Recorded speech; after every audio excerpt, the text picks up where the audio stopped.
Hello friends, আজকের ব্লগটা হলে আমরা সবাই মিলে যাচ্ছি দীঘা। কম খরচে ওল্ড দীঘায় কোন হোটেলে থাকবে সেটাও আজকে বলবো। Hotel সিশোর, AC room 1200 and non AC room 400 টাকায় তোমরা পেয়ে যাবে। সমুদ্র সৈকত থেকে 5 মিনিটের ডিস্টেন্সে এই হোটেলটা।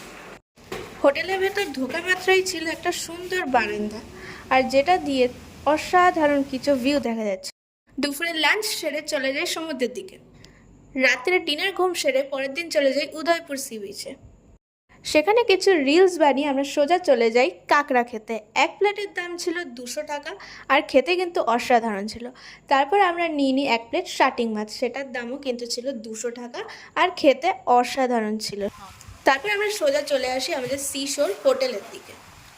আর আমাদের রুমটা কিন্তু খুব দারুণ ছিল, আর ভেতরে ঢুকেই দেখতে পাচ্ছি আমার বোনও এসি চালিয়ে দিয়েছে, এতটাই গরম। রাতের খাওয়া সেরে পরের দিন সকালবেলা চলে যাই সি বিচের দিকে। তারপর আমরা দীঘার বাস ধরে